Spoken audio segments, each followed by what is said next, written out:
Hello everyone, my name's Kim and I'm a quadruple amputee, all because of a UTI that developed into sepsis. I was in Spain at the time, having a nice little break, when I started to feel quite unwell. I had pain in my left side, started up here, and I don't know, I think I thought maybe I've got a UTI and it's developing into a kidney infection or something. I had got no symptoms of a UTI, but this pain kind of made me think I've got a UTI. I got slurred speech and I thought that was the medication that I used to take, but that would only happen at night when I took the medication. So why I thought that, I don't know. I'd got severe breathlessness. I thought that was change of climate.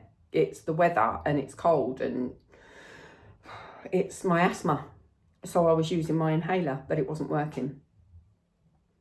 I was shivering, uncontrollably shivering. I was freezing cold and yet I'd got a temperature.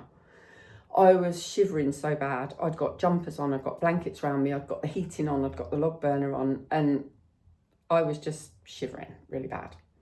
Now I know these symptoms of sepsis, but I didn't know at the time. I then decided that I would go to the local hospital. I thought the hospital would possibly do more tests than a local doctor. I thought they might speak a bit more English. How wrong could I be? So I went to the counter and I said to the lady there, dolor aquí, which means pain here, and I pointed to this area. Now I know what I should have said, because I didn't know the word for kidney or urine. I didn't even say infection. I should have said muy enferma, which means I'm ill. And I should have said pienso infección, I think infection. They would have clicked maybe done other tests. I don't know, maybe they wouldn't, who knows. I kind of think if I had have said that, maybe I might have got somewhere. I might have got better health, I don't know. Health, treatment, I mean. I don't know. I was sent away after an x-ray saying nothing's broken. The next day I was still feeling really, really ill, and I just knew I had to get seen. I knew something wasn't right. So at some point, and I don't remember doing it, I'd gone onto my phone and I'd gone onto a Translate app and I'd put into there, I think I have a urine infection, and it translated into Spanish and I'd screenshot it. And when my husband took me to the doctors the next day, I'd shown the doctor. Now, we went in the morning and couldn't get seen, and we went back in the afternoon. I only remember vaguely going once and trying to cross the road. I was struggling. I was hanging on to my husband because I could hardly walk. I was shuffling. I was really in quite a bad way. So when the doctor did see me, he'd seen the note I'd shown him, the screenshot, and apparently he tested my urine. I don't remember him getting a sample. He was lucky you got a sample, because when you're in sepsis like that, you can't pee. So I'd given him this sample, he'd checked it, he'd said I'd got a urine infection. He apparently gave me an injection in my bottom and gave us a prescription for antibiotics. We went to the chemist to get the antibiotics, and the chemist said to my husband, we don't have any in stock, come back tomorrow. So we went home. Now, I must have been really, really ill, because for me to go home and go to bed, that's not something I do. I just don't do that. I just carry on. But I'd gone to bed. And so I woke up at 4 a.m. and I said to Steve, you've got to wake up. You've got to take me to hospital right now. I'm dying. I'm really ill. I got to hospital and I don't remember any of it. I don't remember any of it at all. And maybe it's a good thing that I don't remember, because it's not nice. My husband was made to wait in a waiting room. I don't know how soon or how long it took them to put me into an induced coma, but at some point they put me into an induced coma. But 2 hours after I'd been admitted to hospital, they took all my clothes and jewellery to my husband in a bag and said, there you go, she won't be needing those, she could die. Now, the poor guy doesn't speak Spanish. they didn't speak much English, and so he didn't know what the hell was going on, really.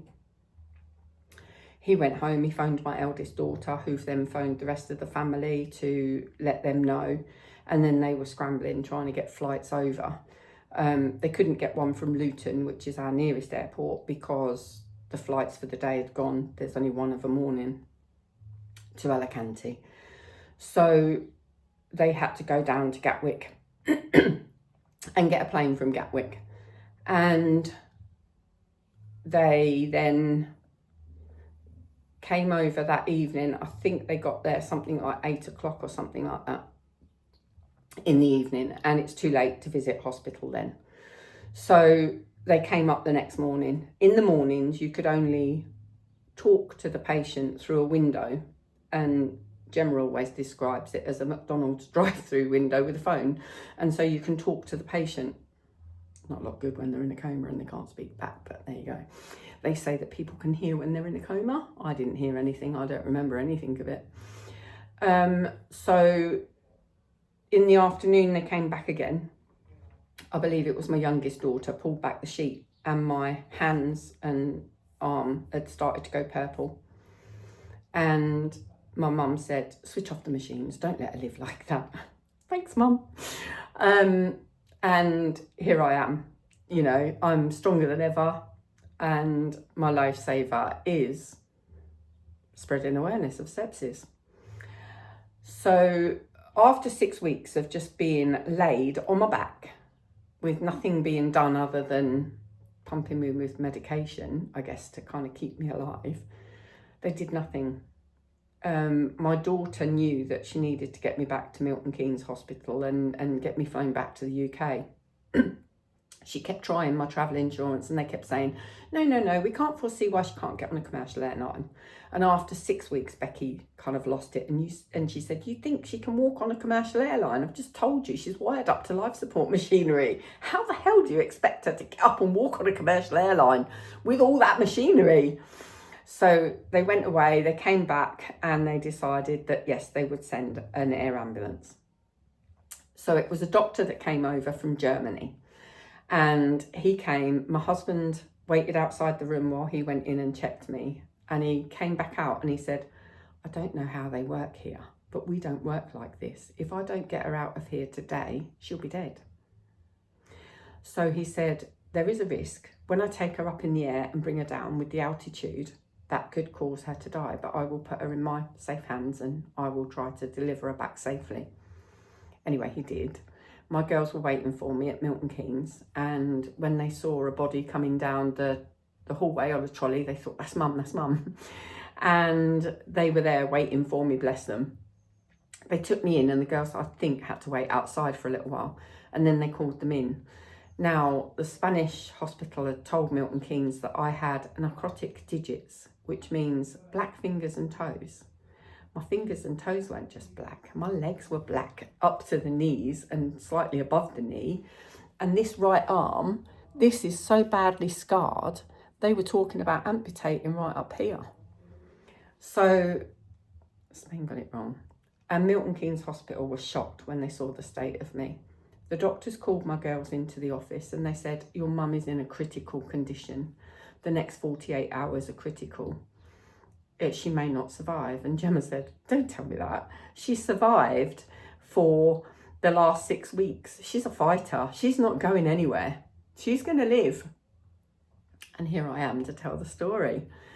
So I spent 3 weeks in the ICU. And when I woke up eventually, because they tried to wake me up and I didn't seem to want to wake up, it took quite a while for me to actually wake up. I remember the girls stood at the end of the bed and they said, Mum, the doctor's coming in a minute and he needs to tell you that they've got to amputate your limbs because they've all died. Your hands and your legs are black and they need to be amputated. And I must have just taken it and gone, okay. And the doctor came in and he said, I'm really sorry, Kim, but we need to amputate all 4 limbs. I just went, yeah, that's fine. How soon can you do it?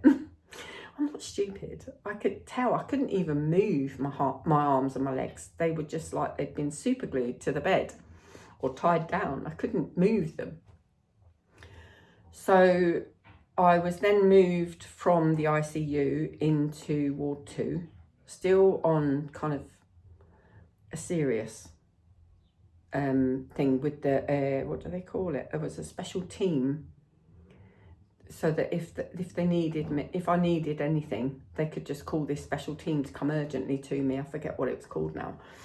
And then after a week there, I was then moved to Bedford Hospital for my amputations, because they don't do that in Milton Keynes Hospital. Got to Bedford, and I think it was the following day I had the amputations, or it might have been a couple of days later. I had the amputations. They took me down to do one leg. Everything was going really, really well. And they called my daughter and they said, look, everything's going really, really well, minimum blood loss. Can we remove the other leg? And she said, yeah, go ahead. Mum doesn't mind if you do all 4 in one hit. She'd rather that, so whatever you can do. So when they took me back to ICU, Gemma saw the doctor outside the ICU, and they said to her, great news, we managed to do all 4 in the one operation, which was absolutely brilliant. And when they told me, I was really happy.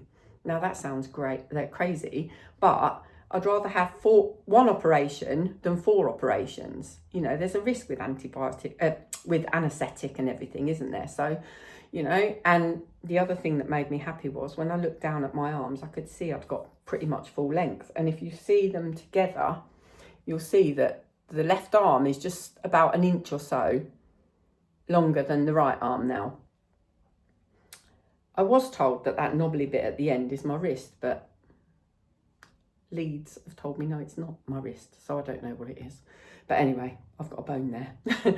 So I spent 3 months in Bedford Hospital recovering. They did what they call a debridlement on the skin on my arms to get all the black off, all the necrotic skin, and that had to heal again.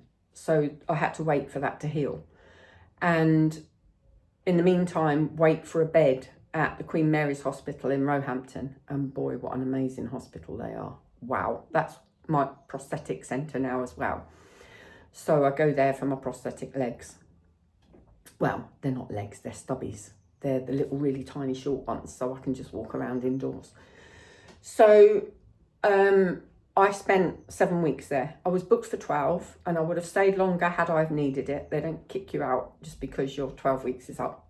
But 7 weeks, I was done, I was off. That was it, I went home. Had to learn how to sit up again. That sounds crazy, but I didn't know how to sit up. My body would just flop back down. I had to build those muscles up again. I had to learn how to basically walk on my bottom, to shuffle along the bed, to shuffle along the plinth, I mean, now I'm off like a rocket and I can do it no problem. I had to learn how to sit up again from laying down, and that took a long time. I'd never done it properly, even in hospital, because the bed would always be slightly propped, so it was easier. But once the bed was completely flat, it was hard. It took me nearly 2 years to learn how to do that at home. It's crazy.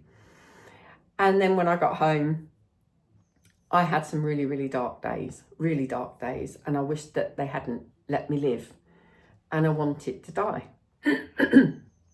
And then one day somebody said to me, you should go on TikTok, you should kind of put it all on socials about your story and what happened to you and help save other people's lives. That has been my saviour, warning other people about the dangers of sepsis, how serious sepsis is. Mine was just from a simple UTI, but any infection at all can develop into sepsis. Telling people the symptoms, the slurred speech and confusion, the extreme shivering and muscle pain, the passing little or no urine in a day, severe breathlessness, it feels like you're going to die, skin mottled or discoloured. You might have cold skin to touch. I had extremely cold hands and feet and I couldn't get them warm. You may have a higher or lower temperature and blood pressure than normal. These are all red flags, and you need to get to hospital immediately if you've got an infection and you've got any one of those symptoms and you need to get checked. I'd rather they sent you away saying, no, you're fine. But if you think there's definitely something not right, insist on a second opinion if they're trying to send you away. Advocate for yourself. Tell them, no, something's not right. I know my body. I want a second opinion. Please check me. Just be nice about it, but just advocate for yourself. Tell them you know that you're not right and you want them to check you. Take care. Thank you for listening and keep safe. Thank you very much.